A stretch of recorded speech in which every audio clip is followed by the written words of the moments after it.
My name is Valerie Rousseau, and I would like to thank everybody for coming to this film and conversation program prepared for the 20th anniversary of the Arts at the Art Fair. We are very pleased to have for this special occasion an extremely rich selection of speakers, collectors, artists, and experts in this field. Today's session is Collecting Art Sessions. It will be a conversation between three great collectors: Lawrence Benenson, partner at Benenson Capital Partners, board member at MoMA and the American Folk Art Museum; James Brett, the founder of the Museum of Everything; and Bruno Decharme, filmmaker, ABCD founder in Paris. There is nothing less subjective than a collection. It reflects the personality of the collector. Some have said that collection is not what the collector owns, but all that he doesn't own yet.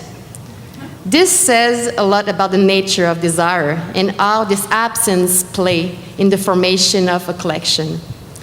Collectors, specifically compulsive and brilliant collectors like we have with us today, are making history. Their passions, their obsession for art, their desire to find a work that can complete a series, a puzzle, their desire to make sense in putting together works of art is carrying them far away. Their sickness is contagious. In many cases, it comes with a desire to include people in their mission, the desire to educate people also about the meaning of their passion, their views on art. So I will leave you now with three of these great collectors we have, and they will present themselves for about 5-10 minutes, and they will show some works they love particularly. And after, it will be followed with questions and specific questions coming from the audience and from me. And the wrestling match will be followed with cocktails at 7:30. So have a nice session, and welcome to our three collectors.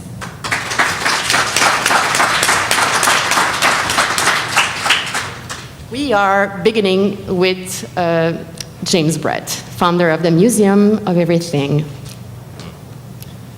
Hello. What can I say in 5 to 10 minutes? I think I should tell you, first of all, that I'm not really a collector, and I don't really believe in collecting. And I don't think collecting or being a collector is anything to shout about. It's not being a doctor or a heart surgeon. It's not working with the homeless. It's shopping. I mean, let's put it in its right context. It's shopping. And it doesn't matter if you have a lot of money or a little money, you've got too much time because that's what you're doing. And I certainly didn't intend to form a collection, and I certainly didn't intend to form a museum, but that seems to be where I'm at. I'm just getting on with something that interests me, and that might be the better starting point for talking about it. When someone first told me that having several thousand objects accumulated, more than you could put on your walls or your shelves, was a collection, I took it as an insult. And I'm still fairly insulted by the term, because for me, the word collector implied, or certainly did at the time, a certain arrogance, a certain sense that you knew better than other people and you were putting things together because you knew what was what. And that's certainly not me. I don't know anything at all. I'm a fool. But, you know, in the process of accumulating material, I was pretty interested by it. And it was cheap. I started off looking at the Deep South. And anyone here who has bought work out of the Deep South knows you can pick up items that are in 2 figures. And when I say 2 figures, I don't mean 5 figures. I mean 2 figures. I mean $25, $15. And they're not better or worse than something for $25,000. It's just a question of degree. So that's certainly where I started. And because it was $25, I could buy 4 for $100 and maybe get a $10 discount. And that definitely appealed to me considerably. I love a discount.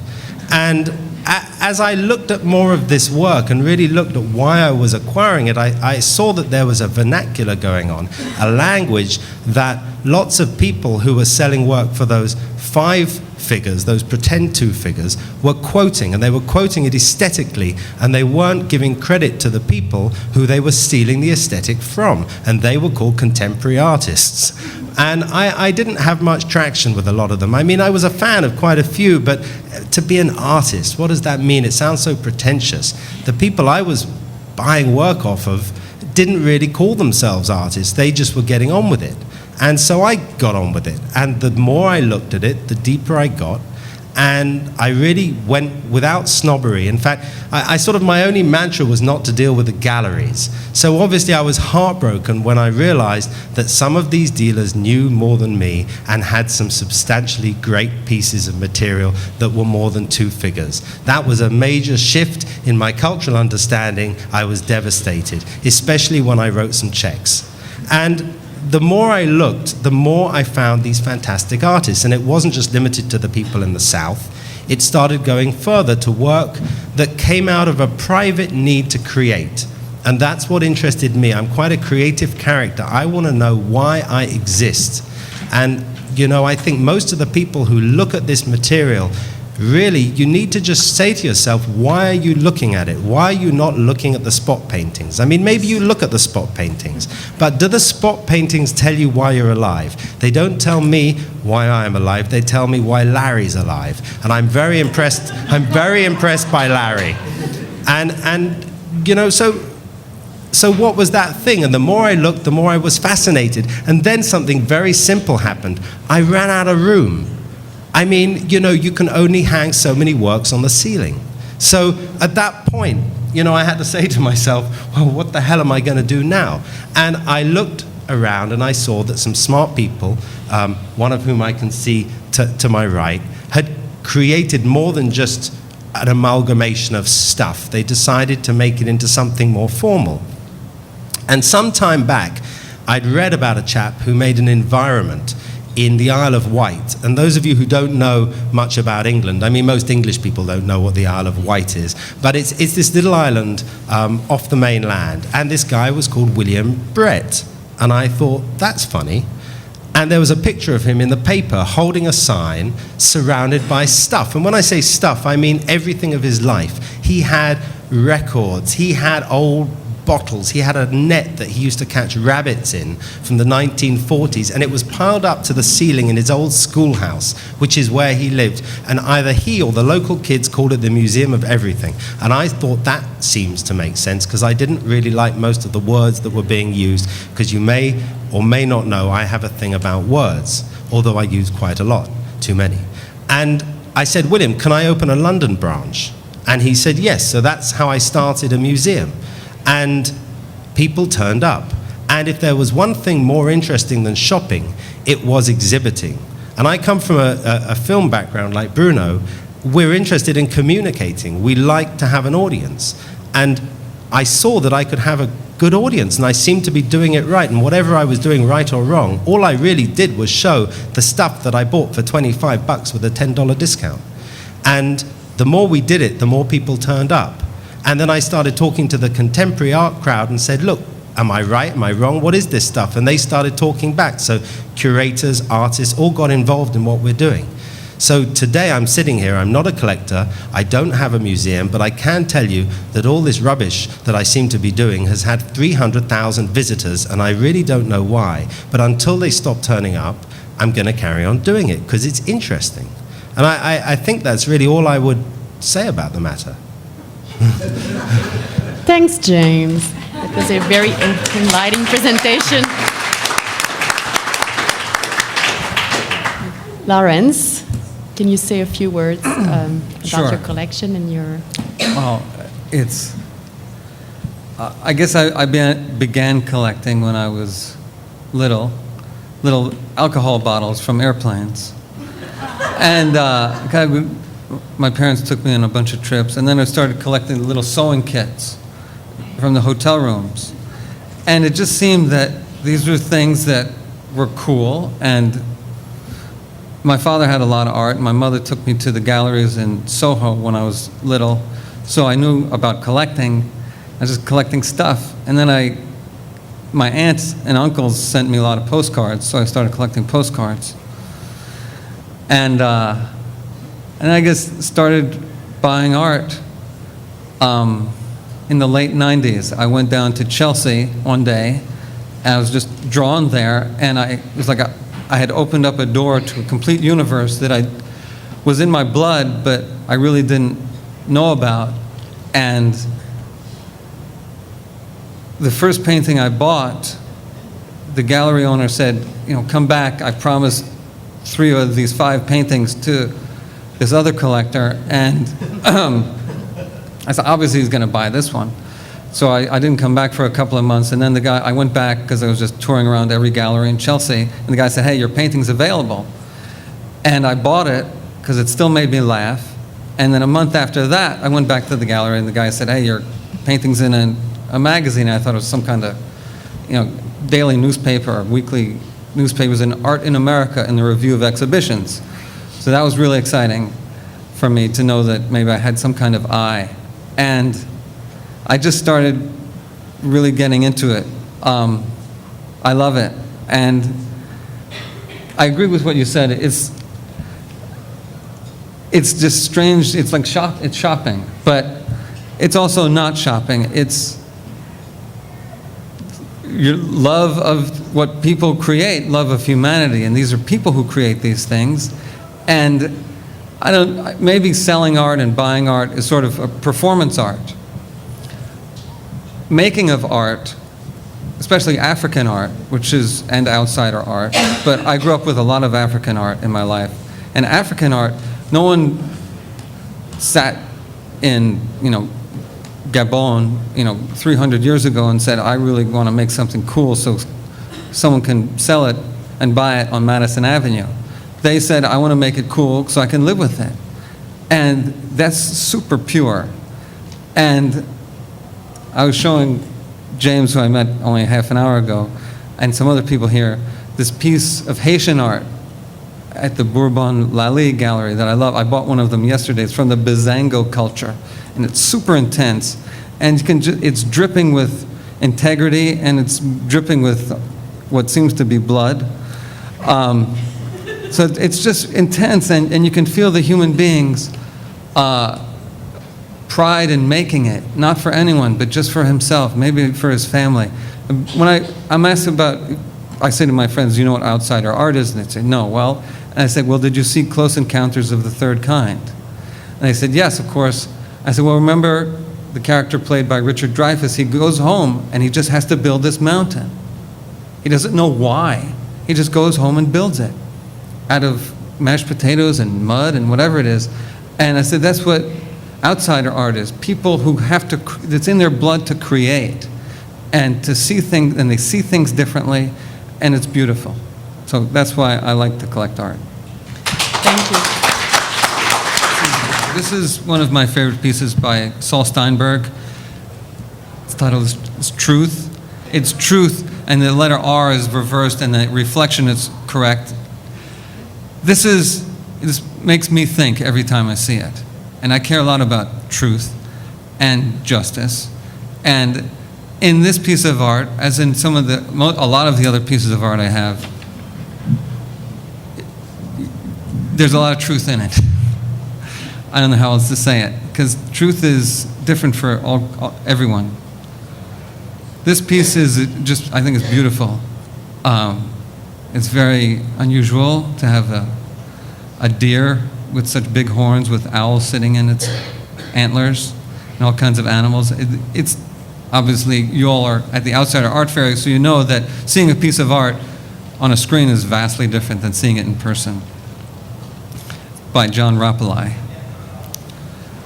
This piece is by Anthony Gormley. I bought it about 6 or 7 years ago. One of my favorite pieces of art is Umberto Baccioni's The Unique Forms of Continuity in Space from 1913. And it's sort of a gold-colored sculpture. I'm sure you've all seen images. And it's of a man walking. But his muscles are being blown by the wind, and it's really intense. And this, I thought, would be a early 21st century sculpture of the same idea. This person is electrified. You know, it's made of metal hoops, but this guy's on fire. This is the piece I told you about, was the first real piece of art I bought that made me laugh, and still does. It's by a woman named Sally Ross. This piece is from about 1924. It's a drawing by George Gross. And here we have the intensity that I look for. I mean, this guy is going to go out and do some damage to somebody because he's been wronged by, you know, the industrial world of Germany at that time. Excuse me. This is a painting by Keith Mayerson. It's called The Alien and Andy Williams. And it's super painterly, because it's a painting. This is a weird word. Everything's, it's very painterly. But it's a painting. So you can see the brushstrokes of the artist. And it's a very unusual, specific scene that I guess happened on the Andy Williams talk show when an alien came on as a guest. And I love it. So I think that's all. That's all for now. Thank you.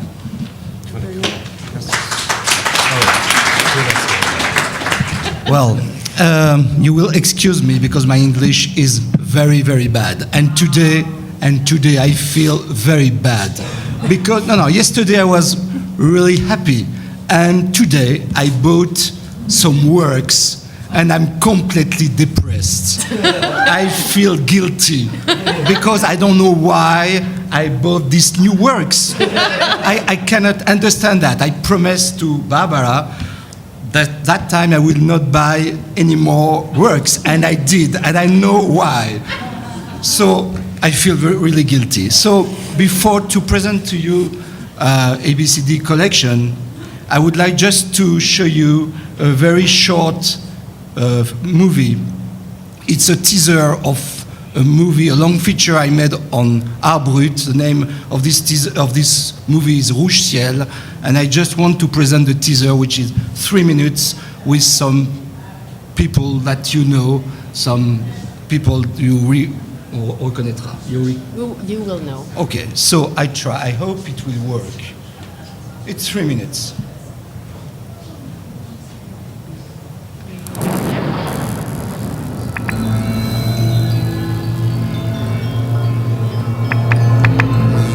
C'est que la folie, c'est-à-dire le délire.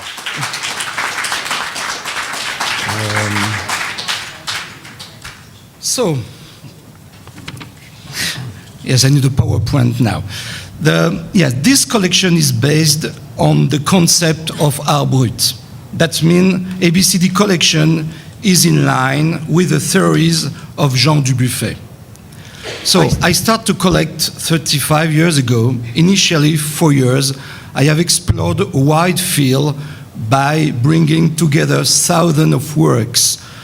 Then I felt the need to think about the concept, and for this reason, I have created a non-profit organization called ABCD, bringing together art historians, philosophers, psychoanalysts, psychiatrists, writers, and other amateurs. ABCD is therefore both a collection and a research center, a kind of laboratory of which Barbara Safarova is the president. The editorial line, our main mission of ABCD, is to show Art Brut to a wide audience through exhibition of Art Brut, but also by organize and participating in exhibits linked with contemporary art. In the latter case, we work on thinking about the particular features of the works of Art Brut within the wider field of arts.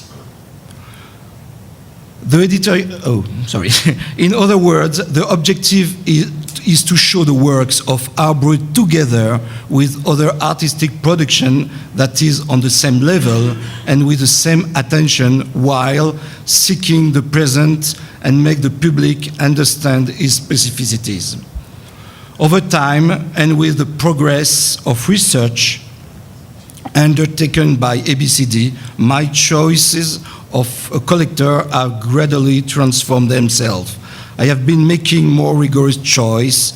I would say that the collection has found its personality.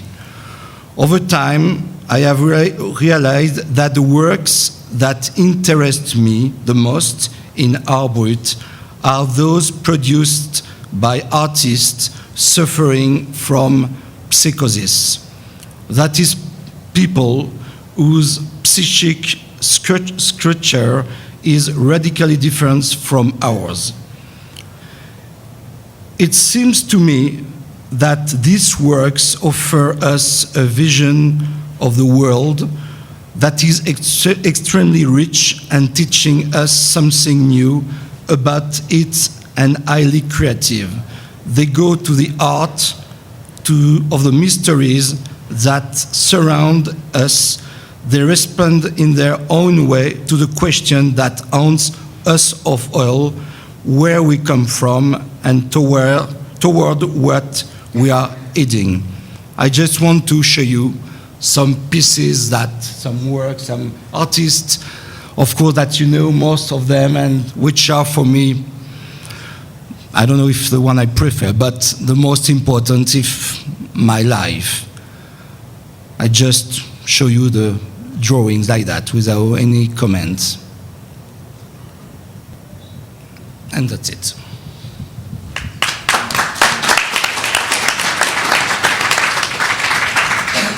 Thanks, Bruno. James, can you, since we saw some images from their both collections, can you show us some of your everythings? PowerPoint. Well, I didn't prepare. I can't use the word art. Yeah, no, I didn't prepare. I didn't prepare a PowerPoint. So what I'm going to do. Actually, can I have the yellow one? Yes, of course. It's at the bottom. It's at the bottom. You will be My the assistant helper. Bruno. Thank you. You want me to help you? Yeah, that's great. You know, I mean, you're asking me what. The thing is, you can't really choose. I certainly can't choose at the moment of acquisition, and I totally empathize with what Bruno is saying. You know, it's a horrible feeling to like something. I really walk around this fair and I go, God, I hope there's nothing good. And then if I see something good, I go back a lot of times and I go, God, I hope it's crap. I hope it's not something great. And I look again, and then disaster might strike. It might be good. Ugh. Awful. And I'm naturally very indecisive, so I will hover, but I've learned that you can't be indecisive because you have people like Lawrence and Bruno hovering, waiting for you to be indecisive just in case you might be right. And I come from a movie background, and if you know about Harvey Weinstein, what he would do is he would option a book even if he didn't want to make it into a movie, to make sure the competition studios weren't going to make that movie. So that sort of thought goes triggering off in your head. But actually, what is a great piece of work? What is a phenomenal thing? And I think, what Bruno's just shown are astonishing examples by those artists. I mean, it's not to say that any artist is better than another artist. And what he's also said is that it resonates with him. It's a reflection of him. I mean, you said, where are we going? I concur with that exactly. And Lawrence also said here, the love of humanity and looking for the truth. And it's interesting to mention Saul Steinberg. I can't show you a picture of Saul Steinberg. I think Saul Steinberg is the gift of the gods to the human race. Saul Steinberg was a genius. Just look at any cover of the New Yorker. The man understood these things. And guess what? Did you know what Saul Steinberg looked at? This kind of material. Time and time again, you'll find a connection between artists in the mainstream and this type of material. He's quoted, he says, I look at work by crazy people. He associates, that's part of what he's doing. His obsession is not that far away. And if you look at the work of Alexander Calder, I love Calder, I've got some work by Calder. It's not that far away. So that's quite interesting. But I also agree with Bruno, the purity of certain artists is indisputable. So I'm going to reach into this book here and do an old-fashioned one and stand up and show you what it is. I was going to open it at random, and then I thought that wasn't quite correct. So I'm going to open it not quite at random, and I'm going to show you this picture and say some controversial things. I'm standing up now. Here I go. Okay. So this is a picture by Henry Darger. I'm sure most of you know who Henry Darger is. I understand a lot about this artist, and I only understand it by collecting it. Collecting it taught me everything I know. And I would argue to you that my assimilation of information about this artist from multiple sources, including all those people who've wrote about them, but including at least 50% that I worked out myself, is because most of the guys looking at the work did not look at the work. And I'm going to use this as the #1 idea, because the most important thing for me in looking at this material is to understand its context. Where does it come from? Who made it? Why did they make it? What does it mean? And here's the other problem we have. We're thinking, functioning human beings. We like to project ourselves onto it. And it is like a sponge. It will soak it up and take it. So you will read a lot of crock about these different artists. And you've got to divine what the truth is and what's not the truth. So, I mean, with this artist, the first time I saw a work by Henry Darger, it was creepy. I didn't like it. And I'd read somewhere that he was accused of being a pedophile. And so I looked a little closer at the work. And I can tell you, for those of you who don't know, he wasn't a pedophile. Henry Darger was an abused child. And his childhood abuse stayed with him for his whole life. And that's what these pictures are. They're his childhood turned into a fiction. He plays the part of 6 little girls who run away from soldiers. And if you go and have a look at the picture on Stephen Romano's booth, look closely at the soldiers and see what they're wearing on their heads. Because Henry Darger went to a school, and at the school, that's where he was abused. He ran away. And if you look at the teachers, if you look at the soldiers on the picture on Stephen Romano's booth, you'll see the hats they wear are mortarboards, which are the hats of teachers, because they're not soldiers, they're teachers, which you won't read anywhere because nobody looked at the work properly.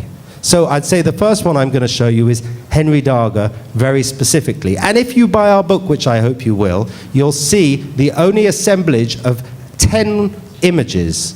That's 10 images by this artist in sequence, which is how they were meant to be before they were separated willingly and intentionally by their discoverer, which also is not in public knowledge because it got sold as something else. So all of you now know a piece of political information that you may not have known before. So I could say that these 5 pieces together are the most important piece of what I've got.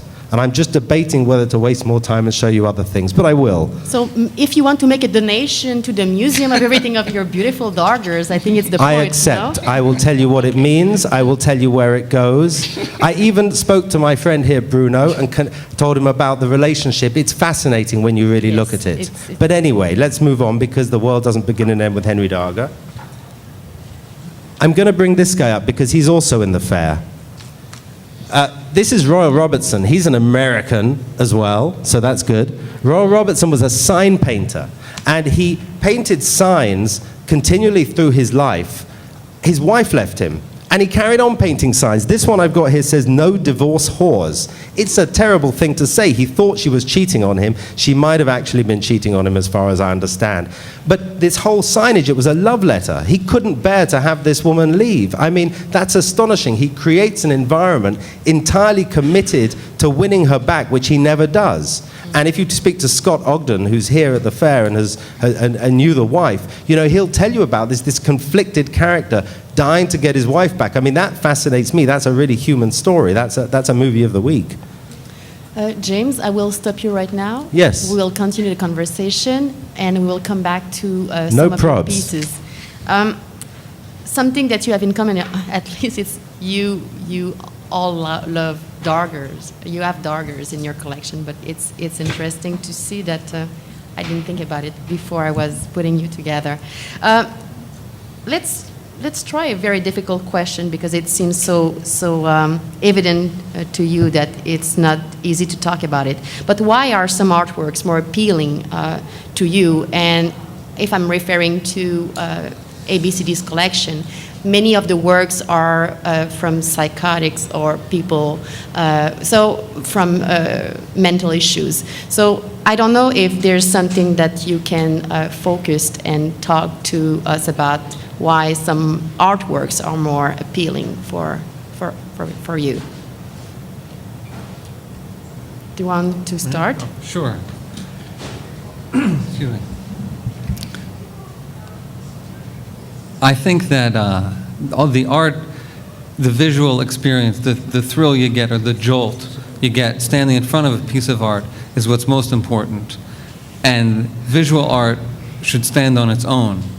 The backstory or the context is very interesting and can enhance your enjoyment, but the power you get and the thrill looking at it is what spurs me on to buy something. And I appreciate what you said, James, about feeling guilty. I collect New Yorker cartoons also, and so I'm a big fan of Saul Steinberg, as you know.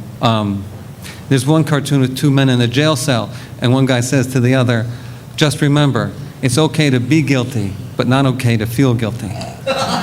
So, and I've been struggling with this because I could have bought some stuff here, but I didn't because I didn't want to feel guilty. But I should, this is what I do, is buy art, so I should just buy it. But what appeals to me is the visual impact. And the context is great, but I'm actually trying to get away from language-based art, because I think language-based art, contemporary language-based art, not necessarily outsider art, but contemporary language-based art, because people are lazy.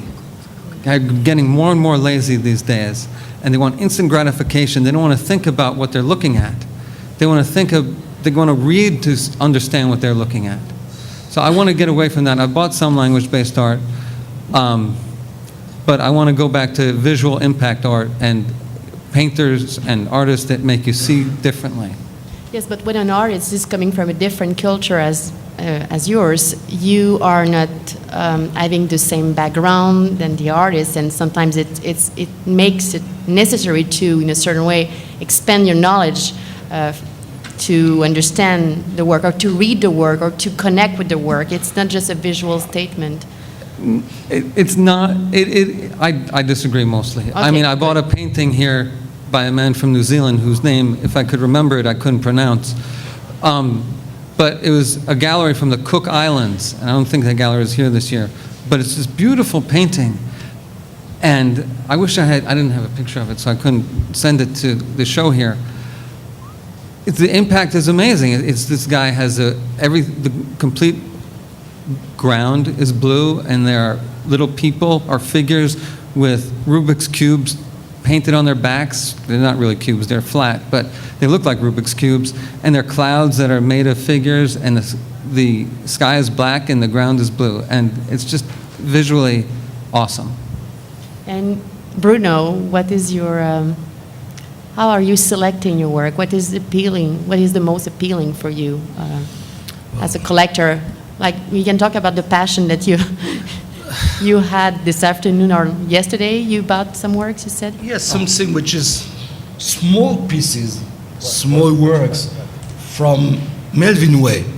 Melvin Way is amazing because amazing. Really, because we don't understand anything about what is writing. It's impossible to know, and probably it cannot say to us what it's doing. And in another end, these works catch us. And I feel that if this kind of works catch us, it's because they touch something which is inside us, probably in a part of our mind which is very deep. And these people, psychotic people, yes, exactly. Exactly, that's beautiful. Wow, nice selection. You want to something that one? I like that one. And you know, I think they catch something which is very deep inside us. And that's the same with Wolfli, that's the same with Koshek, I just show you with the lady, the porn image. They catch something because they have the faut que tu m'aides parce que c'est trop difficile. Je I pense was called in to translate when it gets too difficult. parce que je pense tout simplement que ces gens ont la capacité, ce que nous, normaux entre guillemets, on sélectionne, eux ont la capacité de remettre ensemble des parties d'histoire qui fait que voilà, ça nous raconte la grande histoire. What Bruno is saying that he thinks that while we or our brains select informations, that some of these artists have the capacity to find links and connections between those parts which we have separated before, and it tells us the story of the world in a much richer way with these unexpected associations, and that's what he thinks, that's what attracts him the most in these works. And I think they're connected with God, not the God of religion, a kind of God. I mean, they're direct to what happened in the constitution of the world. I think that's why they touch us so much. And it's Ramirez, and it's of course Darger, and that all these artists, and of course they touch me a lot, because they inform us about our history. You know, it's not just for me to say like the crazy people are more intelligent or something. You know, no, really they inform us to our history. Yes. And it's very touching. I mean, I think I agree completely, and it's complicated. You've got to ask yourself, why am I, you know, if you want to put it in popular terminology, hey, James, you're collecting work by crazy people. Well, yeah, that you could look at it in that way. And that was fascinating to me, to look at these studios for artists with disabilities and say, what is that thing? And I got I had a big issue with a lot of the curators who said this isn't art. It doesn't have an art historical context. It doesn't have this or that to it. They couldn't put words to it. So the first thing I'd say in relationship of context is that that's bullshit. The context is there inside the work. You just need to look at Melvin's work and you will see the metaphor that it's creating. You just have to work harder. So everybody in this room is working harder. You have to work harder to find the meaning in that work, like the piece you were looking at. The aesthetic is more complicated because we train ourselves into an aesthetic. 100 years ago, it was much harder to look at this work and find it beautiful because we didn't have contemporary art and Jackson Pollock and all these guys to help us look at stuff without so much skill. Now we can look at it and see the beauty in it because the beauty works through the eyes and the mouth and the stomach and the bowels. It works in different ways. So again, the piece that you were looking at, aesthetically, some would say it's very ugly, but actually it's got tremendous power. And we can see that because we understand now, we're more sophisticated in how we view aesthetics. But the one problem, and it's the last thing I'll say on that, is that sometimes you look at this material and the story wins. And I don't think that's right. Don't buy a piece for the story. The guy or the girl may have had the most incredible life, but if it's a twig, it's still only a twig. It's not a great piece of work. You want these things to combine and collide, the aesthetics, the meaning, the form, the context, and you've got to smell and divine what's correct. Certainly that's what I do. Lawrence, you wanted to add something? Yes, I agree. However, I would like to say something that I think both of you guys have said. I made a mistake earlier. You were the one who felt guilty, Bruno. When you say crazy people, I know that you don't think these people are crazy. It's just an expedient way of saying not usual, not the kind of person you meet every day.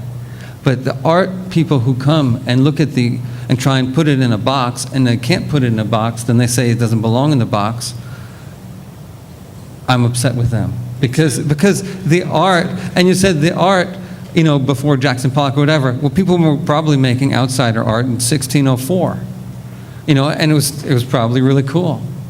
But they say that, oh, it's outsider art, or it's crazy people art, or it's art by, you know, I mean, I bought a couple of Vahag Arslanians from Andrew Edlin, And whenever I say, show it to someone, I say, this is by an artist who happens to be autistic. He's not an autistic artist. He's an artist who happens to be autistic. It's not a gay black artist. It's an artist, period. And he made this piece of art. And if you want to know more about him, I can tell you about him. But the art is the art. Yes, but to study the art, we have sometimes to confine, to build definitions and to put words. And there's families, and in art history since the last 200 years, there's movements, there's connections between some artists, there's artist communities, and the problem is like in Art Brut, there's a lack of knowledge on these artists, and sometimes we have to put words on similarities and specificities that some artists or type of artists are sharing. And the day that we will not using maybe the word Art Brut anymore, it's because we will be in another century, but I don't think we are there yet. I'm the one who's in the wrong century. I'm very idealistic. And I understand that this is the real world, and to compete with all the people who have labels and movements, you gotta make a strong case, which exists, for Art Brut. And I'm on board, definitely. Bruno, I think you should say something about it and defend the reasons why you think that you should, in a certain way, follow a certain philosophy developed by Dubuffet with his collection. And we know why he confined these works to a collection and after a museum. He had reasons, but you are following this philosophy in a certain way, and you are carrying his philosophies. And I think it's important for you to keep a certain purity of the field. I think it's, for me, it's a concept. I mean, it's not so much like a sociological field. That's a concept to think art. That means to try to catch what is specific in the mind of artists, what is in your mind, what your mind can do, and to use different kind of lecture, which could be philosophy, anthropology, psychoanalysis, etc., who can help us just to try to understand better. It's, of course, you can live in your life, you can just live and comment dire, c'est insupportable, c'est difficile. Je voudrais expliquer simplement qu'on peut vivre sans se poser de questions, mais je pense qu'il y a un plaisir extrême à essayer de comprendre comment on est dans ce monde, et que l'art en est une des données les plus émouvantes et les plus fortes, et qu'à partir de là, ça me paraît intéressant de chercher des outils de réflexion pour comprendre ce qui nous entoure. Voilà. No, I will try to do my best. What Bruno was saying, that of course you can live and just look at the works of art without using the concept, but for him it's an additional source of pleasure to have this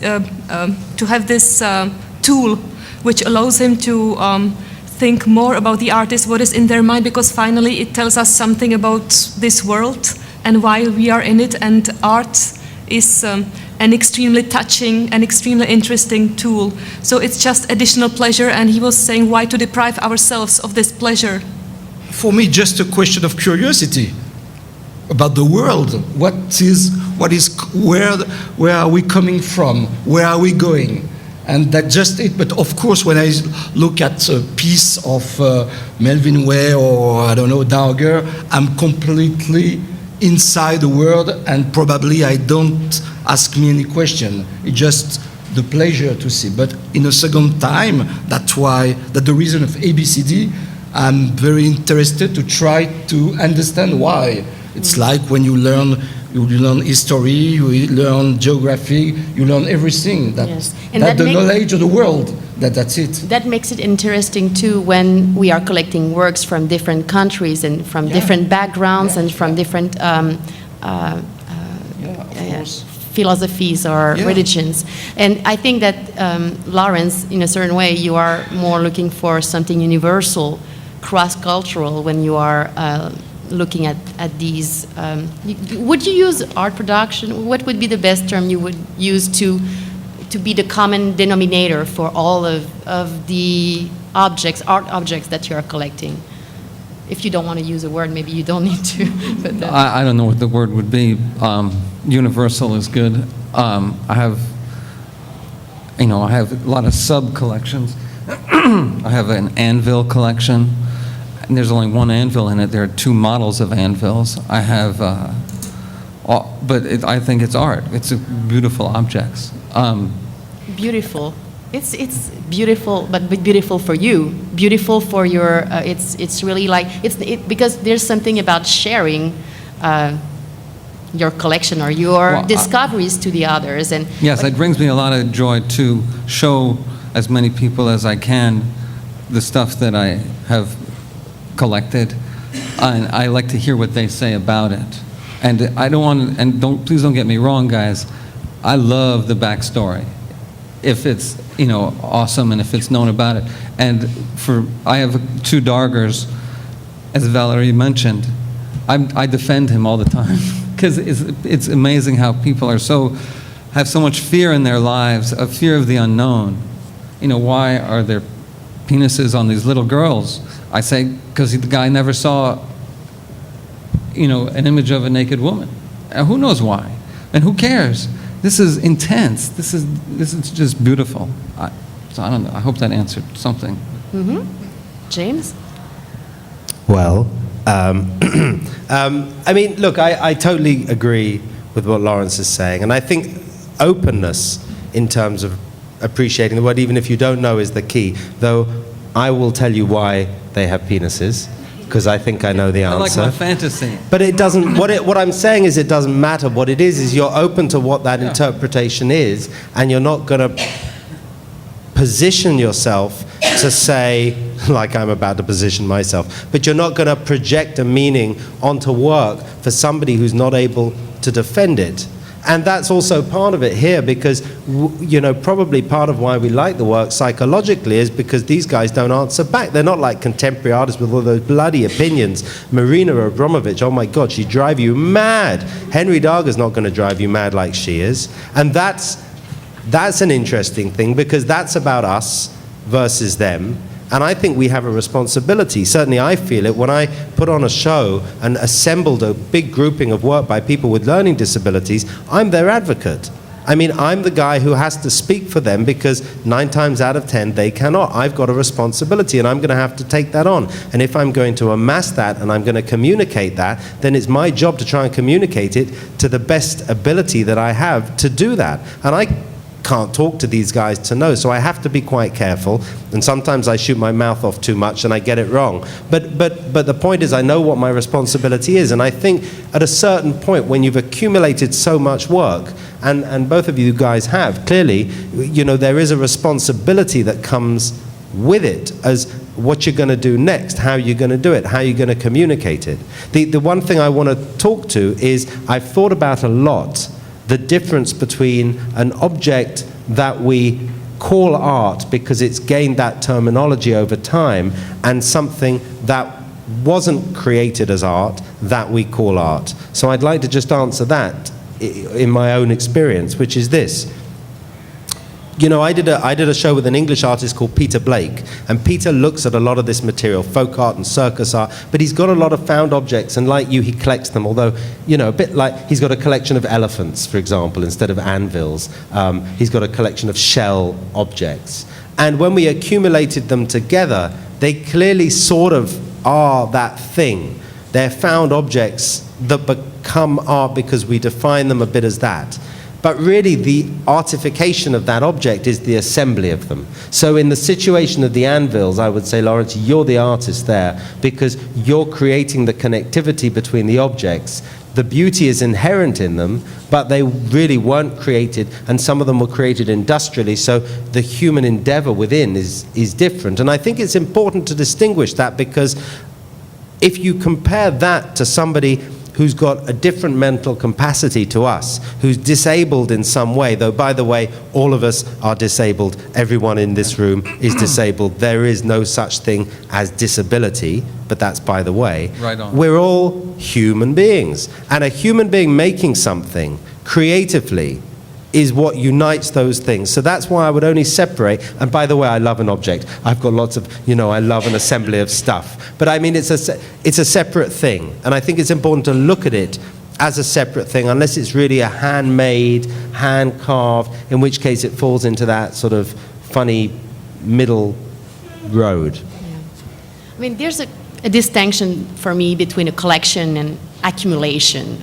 So that's something that we will not resolve now. But there's something you touched that interested me.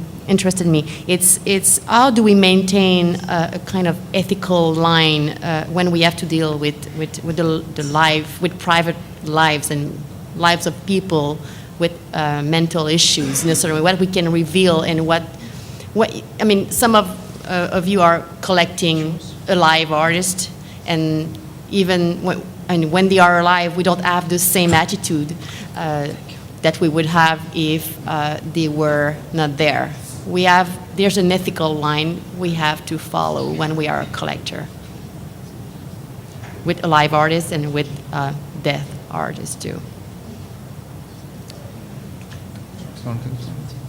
Because it's a specific field, and I think this is not something. I mean, I can say something. Okay, Yes. go ahead. You want to say something? It's so difficult question because, and it's depend of the cases. When the artists are dead, of course the question is not so. It's more easy. When they are living, it's very complicated because, I mean, okay, there is two point of view. I think there's two way to think. The first way is the ethical point of view in the how to collect, how to present these works which are specific in the field, how to exhibit them, how to speak about them, what kind of respect we have to propose to the public. I think it's very important, that ethical point of view of the curator, I will say. A collector like a curator when you want to present your collection to the public. That's the first thing. So I think we cannot do anything. I think it's very important. The second thing is the relationship between an artist, when you know him, and you. For example, we are very close to Lubos Plny, the last one you saw, like Koshek, the other one with the lady. So they are like friends, if we can say that, I don't know, maybe not, but we are very close together. So they ask us to exhibit, to show their works. So of course it's very difficult, and we try to respect them as much as possible. Are they comfortable with the idea that we are giving diagnostics?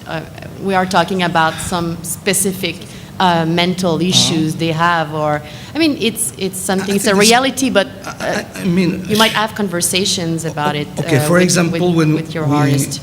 When we exhibit, when we show Koshek, okay, speak of his life. Tomorrow you will see the movie I made on him, for him, and he just say, okay, my life was like that.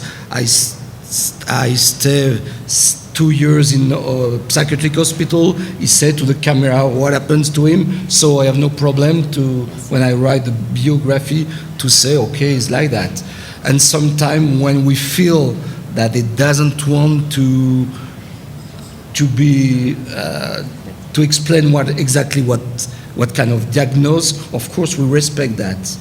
But it's not a shame to write the diagnosis.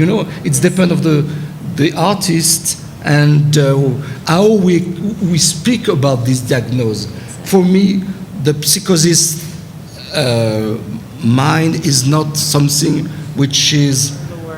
Yes, of course not. But James, you wanted to add something on this question. Well, I've got lots of views on ethics, I mean, the question, the first thing, you know, I would say is, you know that any African art in this country is plunder. It was stolen. I mean, you know, it depends where you're going to draw this. Sorry, no offense to the piece over there, but most of it is. And you know, you go to these countries. I just went to Burma. There's nothing there because it's been stolen by us, meaning the sort of people we are. So you've got to draw your lines pretty early on of how you're going to choose to do it. Now, if we talk about work that's coming out of an art brut tradition, most of it was stolen by doctors, stolen away from the people who made it. But it's quite complicated because the people who made it may not have attributed value to it, but they may have done. We can Okay, see so that- no, I think it's important because you're looking at work in an area where I think most people won't tell you this, most dealers won't tell you this.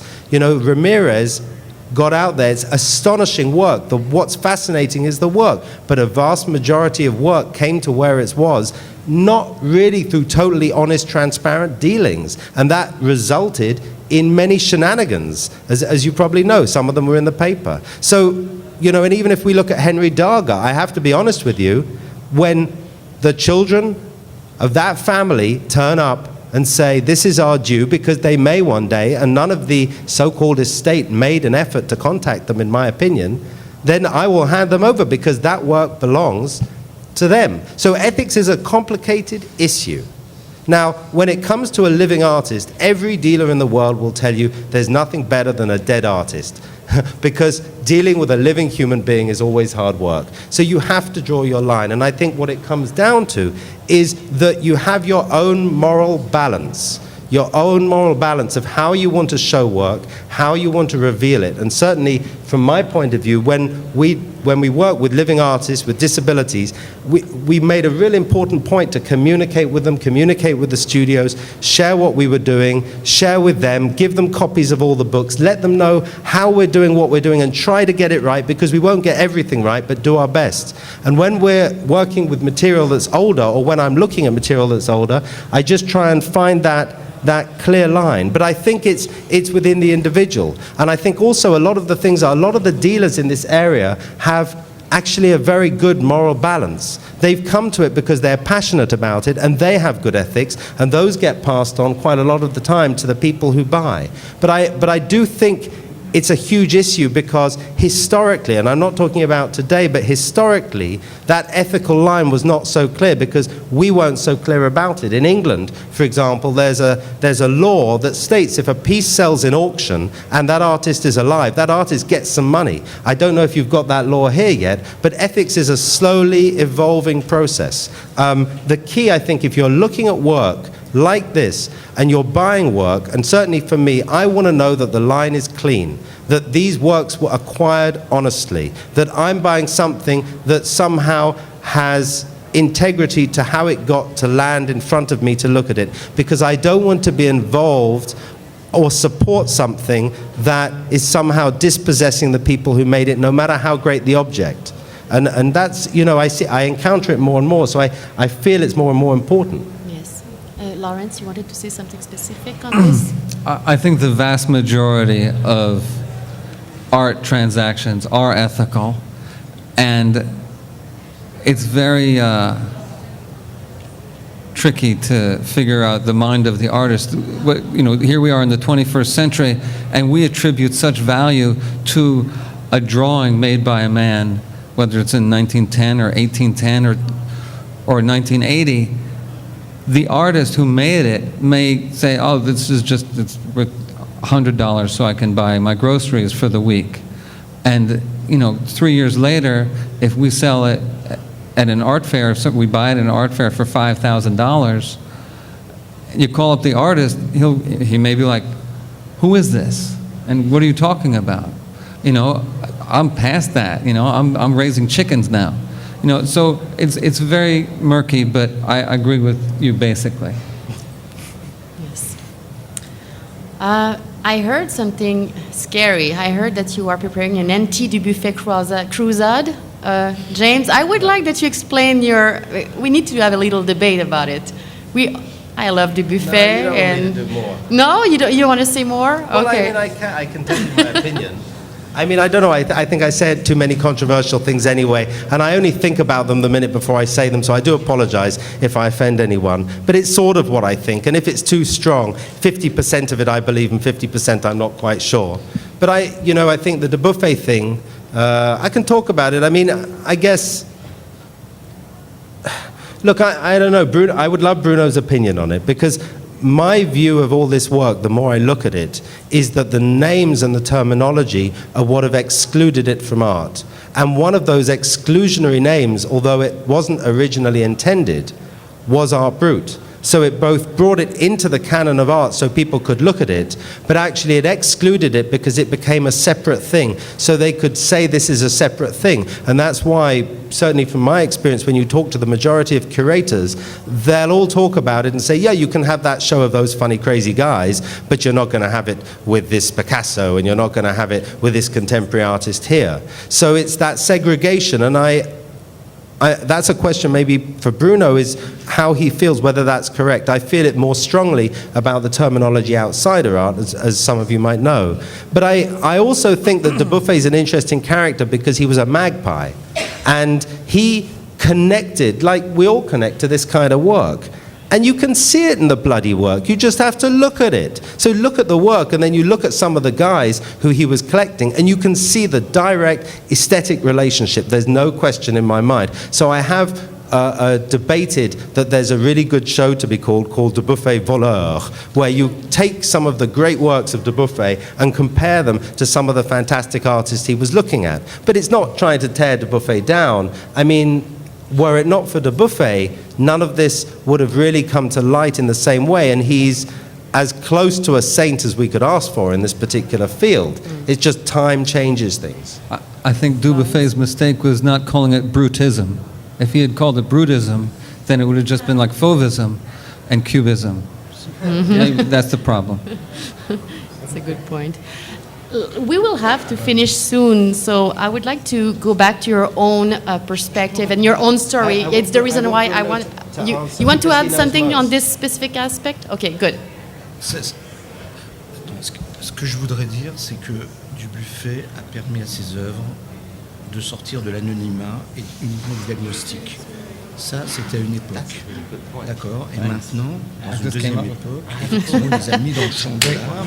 Mais voilà. Yes. Et que il les a mis dans le champ de l'art, et que maintenant, aujourd'hui, il faut les sortir du ghetto dans lequel il les a mis. So, in fact, Bruno does not seem to disagree with what you have been saying, James. What he was saying, that, in fact, what Dubuffet did was to point to these works, and which were totally anonymous, and define them as works of art by bringing them out of the hospitals and by saving them and bringing them outside. So it was a very important gesture, but it was in a particular historical context, and what we have to do now is to perhaps break out of the walls of what has become a kind of ghetto, or when you talked about segregation, and bring them into the field of art. Yes. Mais en faisant toujours attention de bien travailler. But at the same time, pay attention to what is particular, what might be their specificities. It doesn't mean excluding one or the other, but continue thinking about what might be particular about these works. Yes. It would be nice to continue, but I would like just to finish with all of you with more like a personal war stories. Do you have like a war story to share with us about a piece that you were pursuing? Because I think it's part of your daily life, and it shows a lot about your selections, your personality, and the type of collections that you are building. I'll go. It's not exactly a war story, because fortunately I haven't been in a war. Everyone, when you start as a collector, they say, read everything, read all you can. And so I subscribed to the art newspaper, and one day I saw a little 2-inch item about the Palm Beach Museum of Contemporary Art was closing. So I had it in my head, I'd go down to Palm Beach and visit my brothers and go to the museum and see if they're selling any of the art.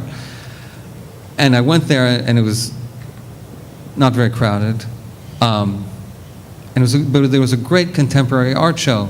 And I asked a guard if any of the art was available. She said, oh no, there's nothing available, nothing. And I saw this, I just remember the show very well. And then I had an art advisor for a brief amount of time, and we were going through galleries, and she said, oh, let's go to this gallery.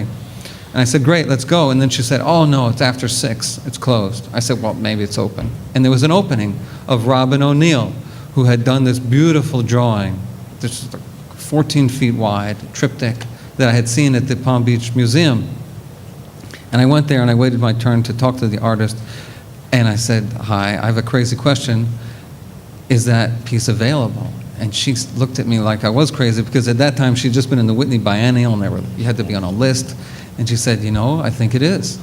And it went straight into the back of the office, and we called her gallery in Houston, and I bought it over the phone from them. It was just, and the thing about that is, I buy specific pieces of art. Like, I'm not going to look for, I need a John Doe, I need a George Smith, whatever. I'll buy practically any artist if I love that piece of art. And if I can't have that piece of art, I may never get a piece of art by that artist. Okay, we'll come back to you later. Bruno or James? James.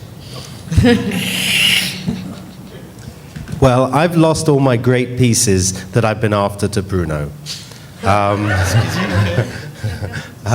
It's not strictly true, but there are a few collectors out there, you know, who just I go and they go So it's one of like a handful of people who got there first. But I've had a few successes, and you know, maybe the one I should only talk about is just to show how weird it is. And I'm going to talk about. I'm going to spend 30 seconds on this story. When I started, I looked at a lot of art from the South, and I kept buying the stuff that was broken, because the guy who runs the auction, he's a friend of mine, but sometimes he's not so clear about what the issues are. Anyway, I went down south, and I met this character who I won't mention by name, but he talks like that, James, hey. So anyway, I met this guy, and he said, I got a great piece, you want to see it?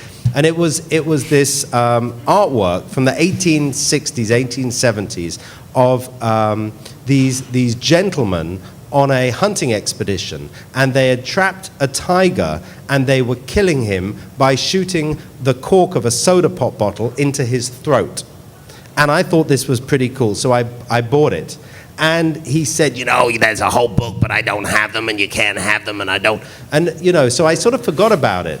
And but it was fascinating, and so actually, while I've been here, I've met this character, and I found all the other pieces, and I'm pretty fascinated by reassembling. So taking an artist's work and reassembling it, like the Daga, like I look at it a lot. So he showed me, he said, I've got more work, and I turned around, and there, you know, in the place that I was, were 5 pieces from this original book. So I tracked them down, I selected them, there were actually 20. I found another 2, I may have found the text of this book, and all within the space of a short period of time. And it's about a 10-year gap.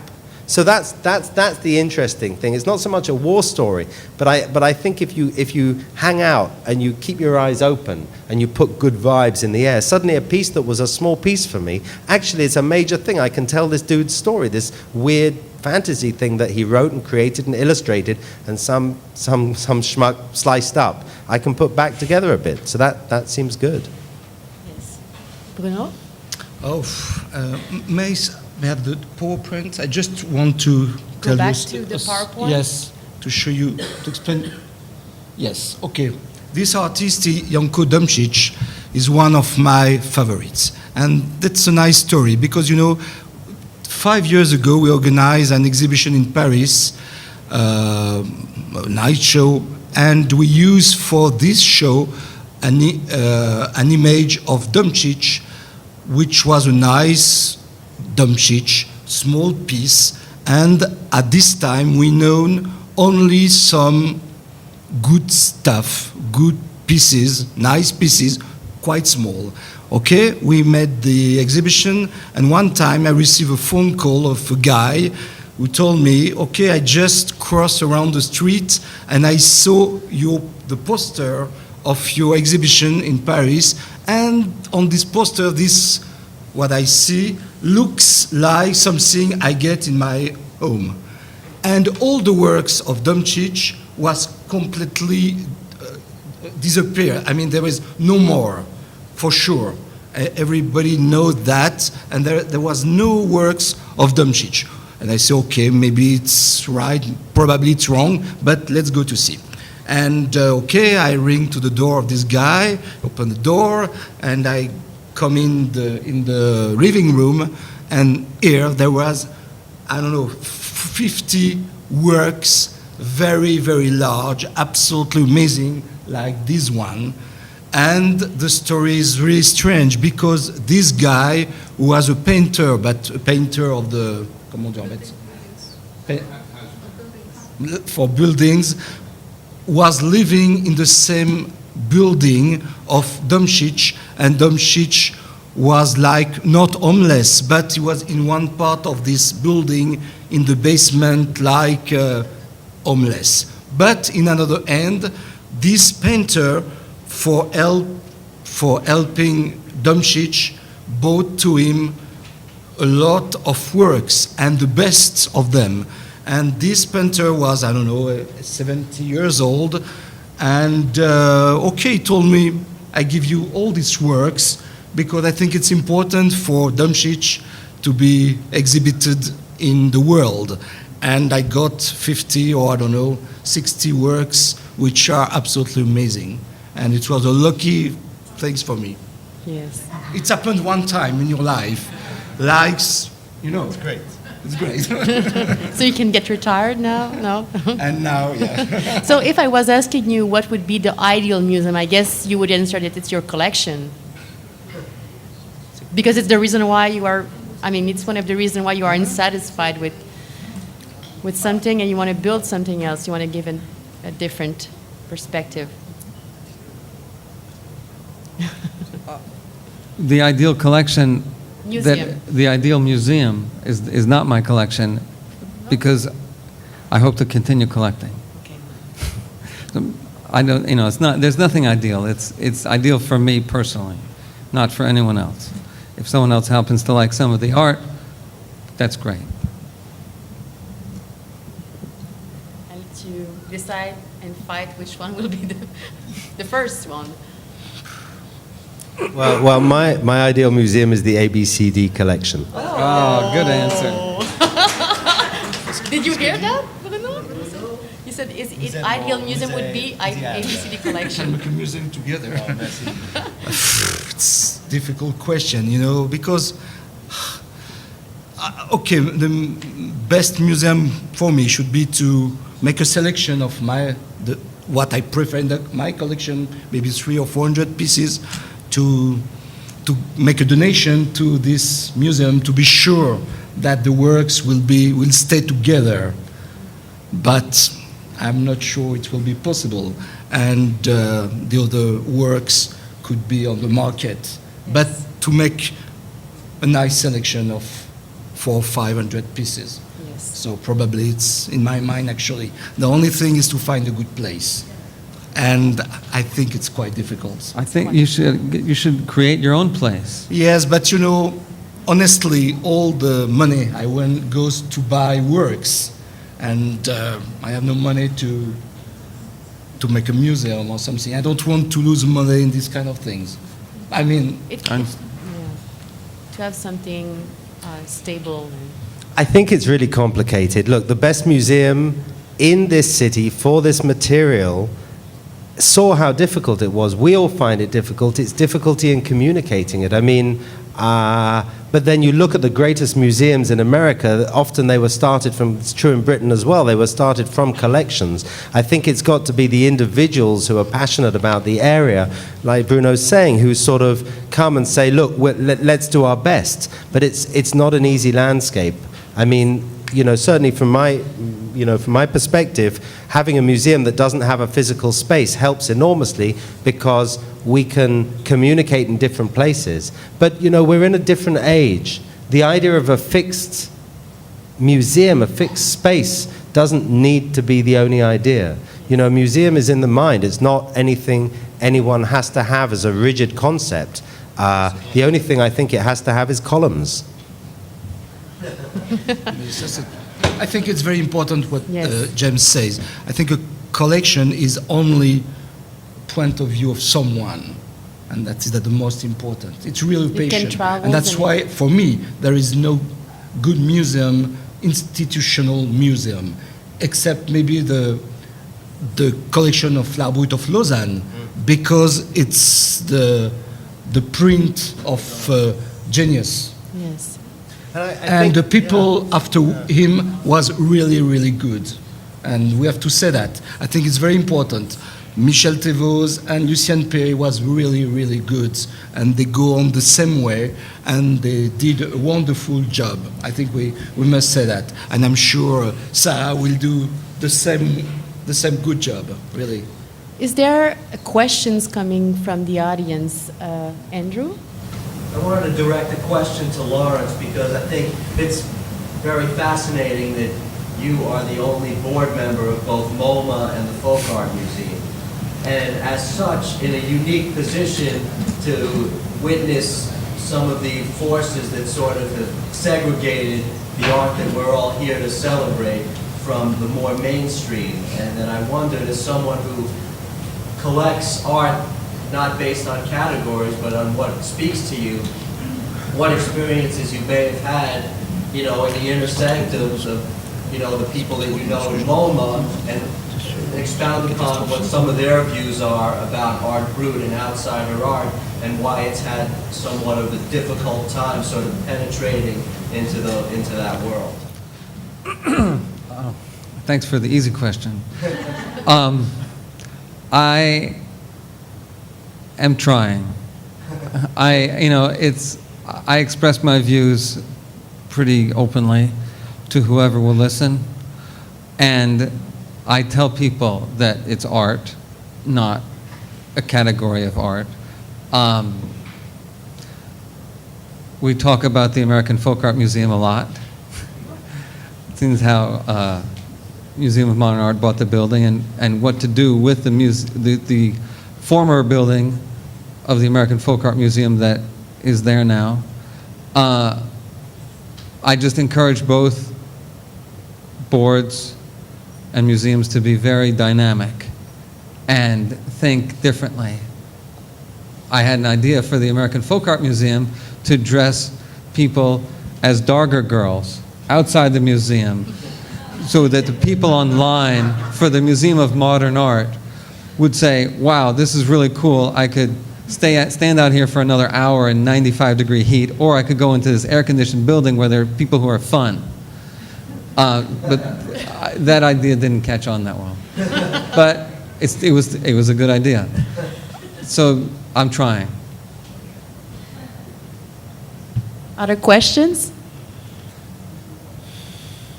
We have time maybe for one or two questions at the most, because we are late. Yes, someone here? The question is for James Brett. It interested me, I heard you say this today and yesterday. I don't know if I'm quoting you exactly correctly, but something, I've liked the essence of your quote very much, but I had a question about it. The quote was something that I think is probably dear to your heart, something about how there is no such thing as disability, all of us are disabled.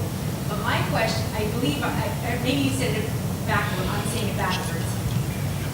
In any case, my question is, if as you say, or as you believe, there is no such thing as disability, if that's the case, which I agree with, why then do you also say we are all disabled? Why not just jettison the term disabled altogether? Thank you. It's a good question. I mean, all of this stuff, they're all oxymorons. They all work against each other. There's all a positive and a negative in all these statements. The problem, disability is one element, but it suffers the same problem as outsider art, shall we say, or art, or those words. The disability issue sort of comes from my conversations to do with our last show, when I talked to a number of leading psychoanalysts and said, look, and a guy called Ken Robinson, who's the leading educator on creativity, and creativity before language, creative education, and the dispossession of creative education amongst our children. And he lives in LA, and if you haven't ever heard him, go on YouTube, look up Ken Robinson, it will change you. And he talked about all these things, and both of them said, disability does not exist. We are all disabled. And what they mean is there is no able or disabled. Our view of disability is based on a very narrow view of ability.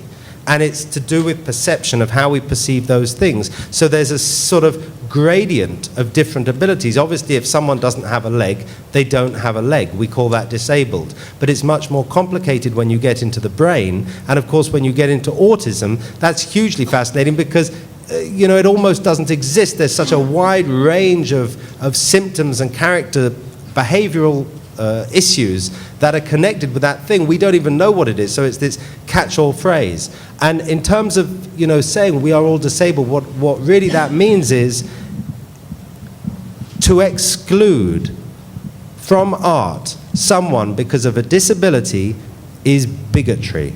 It's not anything less. It's the same as excluding a Jew or a black man because of that reason. That's the point. We are all disabled because we all have some degree of disability. Otherwise, the psychiatrists and psychoanalysts of New York City would be broke.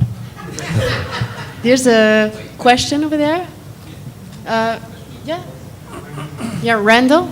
I sort of brought this up earlier today, and I think I can bring it up again without rambling this time. But part of the problem do you want returns to? to an earlier question that the panel was answering before was about aesthetics and aesthetic language.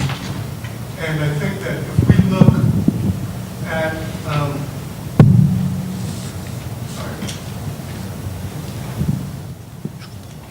we don't have the words that properly describe this art yet. We don't have the catchphrases, but non-Western people do. And I think if you look at how Japan describes art, and you have the aesthetic of wabi and you have this aesthetic of yugen, which is about mystery itself, and that's accepted as a way of appreciating art and describing art, then you don't have this thing that separates art that you can't explain from the mainstream.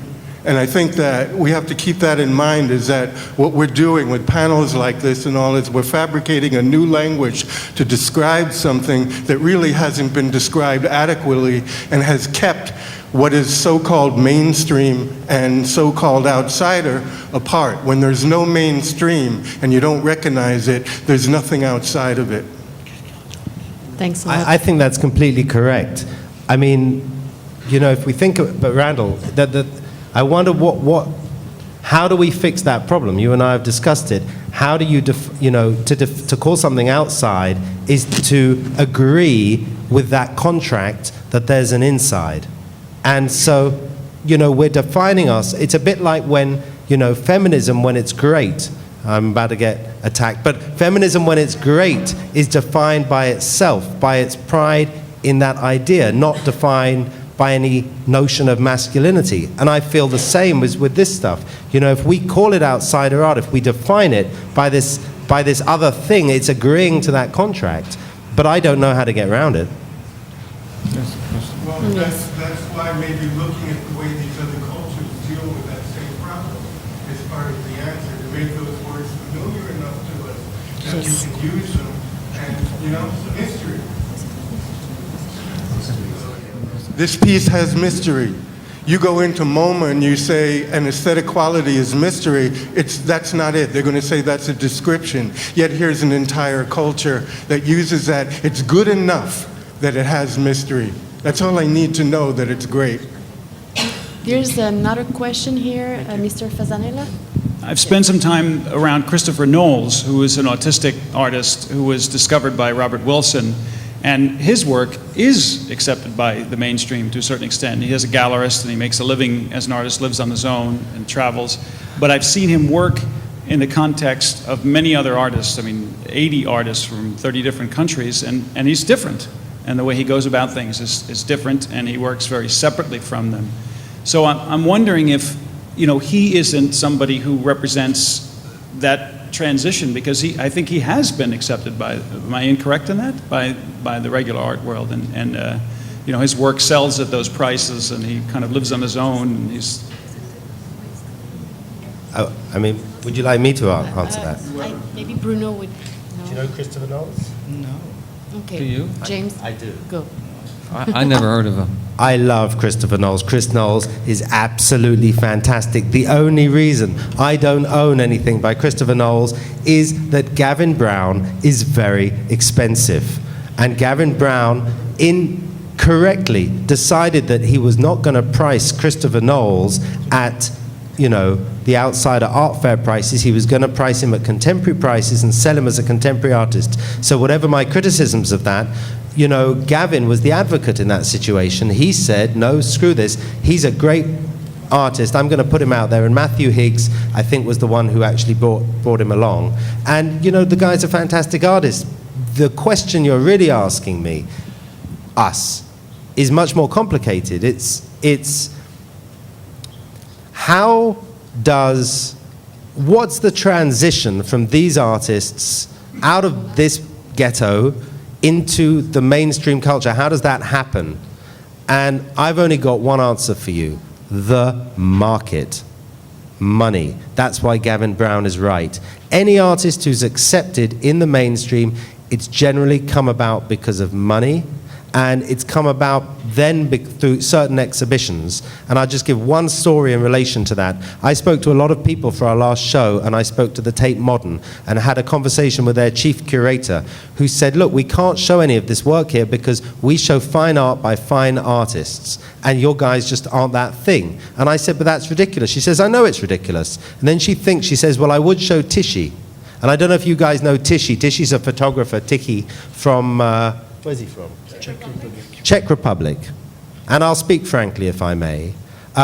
He's a phenomenal character. This work is just, it's not like anything else. He took these photos, he made his own cameras, but he was actually a creative machine. He made drawings, etching plates, all kind of stuff, obsessed with women, and not pornographically so, just obsessed with their bodies. It's this entire Gesamtkunstwerk, this thing.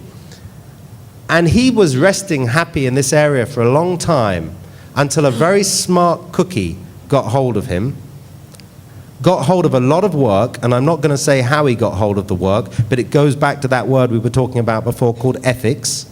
And at that point, he started appearing in a lot of contemporary galleries, like Koenig, like Michael Werner. Serious galleries started selling his work, and they started going up in price.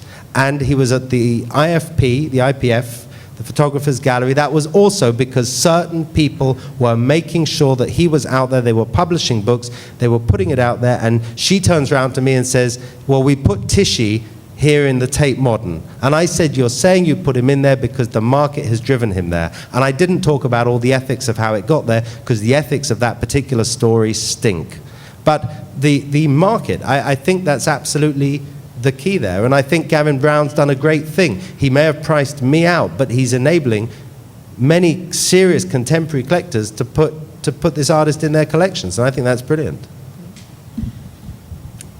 Thanks. Would you like to say something, Bruno? Just like a few sentences for us to close the session. And I would ask the same to Lawrence, since it's a bit sad to close it right now. No. You have so Just much to one say? thing I would like to add.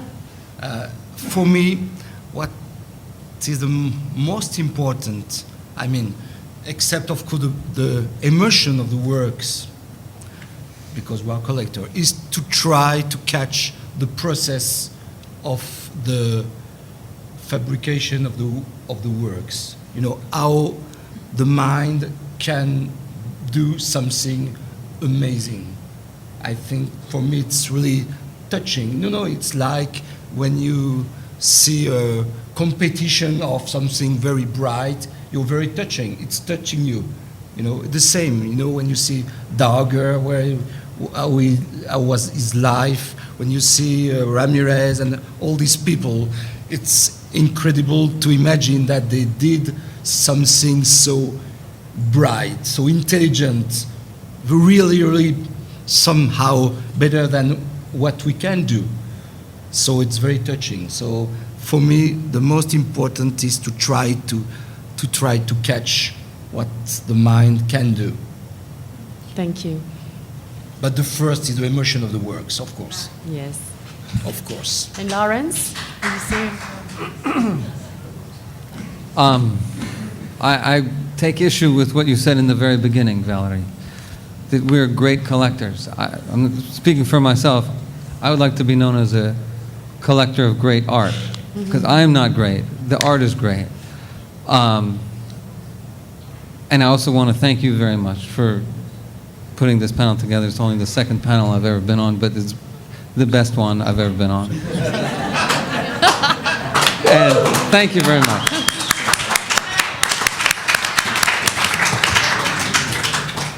Thanks, everyone. You are invited to take a cocktail, a glass of wine in the room and stay with us for the closing of this Alta de Art Fair tonight. Thank you very much for coming.